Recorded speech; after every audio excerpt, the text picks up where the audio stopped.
And now we head to the foreign news updates in this regard. Ford is ending production in India. One of those bigger stories coming through and taking a $2 billion hit in the process. Ford is ending its production in India and taking a hit of $2 billion as it trenches from a market that has been almost impossible for American automakers to break into. Let's have a look at this story. In an announcement on Thursday, the company said that roughly 4,000 employees will be laid off and manufacturing will end immediately. CEO Jim Farley said the move was difficult but necessary to achieve long-term growth. Despite investing significantly in India, Ford has accumulated more than $2 billion of operating losses over the past 10 years, and demand for new vehicles has been much weaker than the forecast. Ford's India head, Anurag Mehrotra, said that the unit has not been able to find a sustainable path forward long-term profitability that includes in-country vehicle manufacturing. He added the decision was reinforced by years of accumulated losses, constant industry overcapacity, and lack of expected growth in India's car market. Two Ford plants in the cities of Sanad and Chennai will shutter in the coming month, and the company will work closely with employees affected by the closures. Ford has long struggled in India, which was the world's fifth largest auto market last year. The automaker began operations there in 1995 and has invested more than $2 billion in the country over the past 25 years. But it has barely picked up any market share, as Ford's control of the market stood at roughly 1.8% in July, down from nearly 2.1% a year ago, according to the Federation of Automobile Dealers Associations, a body representing automobile dealers. Top car maker Maruti Suzuki, an Indian firm owned by Japanese Suzuki Motor Corporation, had nearly 45% market share in July, while South Korea's Hyundai controlled 17%. Even with those challenges, the decision to end production surprised some industry experts, as Ford is the latest US car maker to cut back its India business in recent years. General Motors announced in 2017 that it would stop selling cars in the country. With those challenges, the decision to end production surprised less US car makers to cut back its India business in recent years. General Motors, GM, announced in 2017 it would stop selling cars in the country.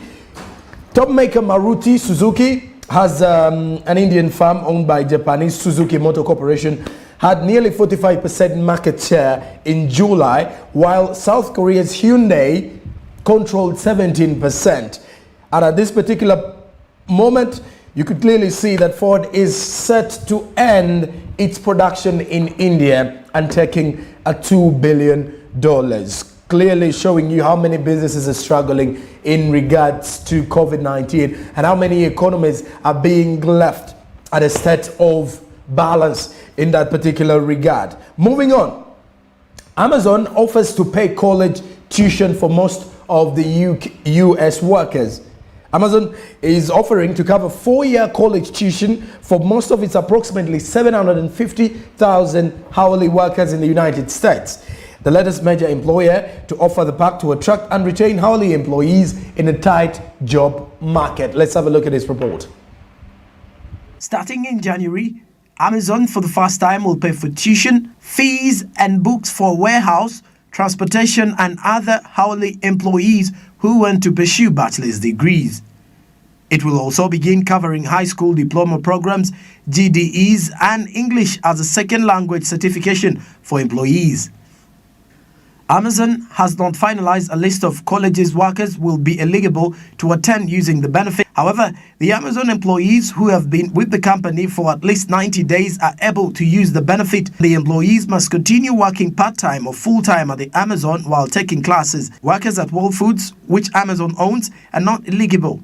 Amazon has not offered to cover bachelor's degree programs for its workers in the past, but has an existing benefit for employees that covers tuition costs for 2-year associate degrees and certifications at partner schools such as the University of Maryland's online program and Miami's Dade College.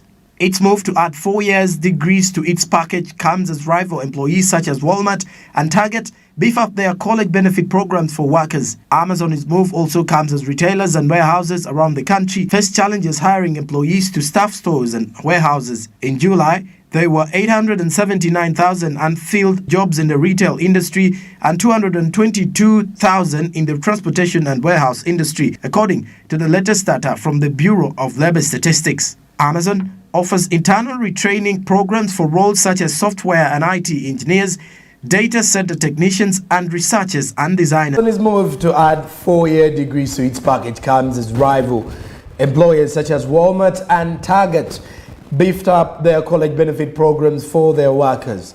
Amazon's move also comes as retailers and warehouses around the country, that is the United States, and face challenges hiring employees to staff stores and warehouses. Now in July, there was 879,000 unfilled jobs in the retail industry and 222,000 in the transportation and warehouse industry. According to the latest data from the Bureau of Labor Statistics, Amazon offers internal training programs for roles such as software and IT engineers, data center technicians and researchers, as well as designers. All right, now, that brings us to the end of our foreign news updates this particular hour in regards to the news hour. I take a short break. I'm returning with business tips. Keep it SMB.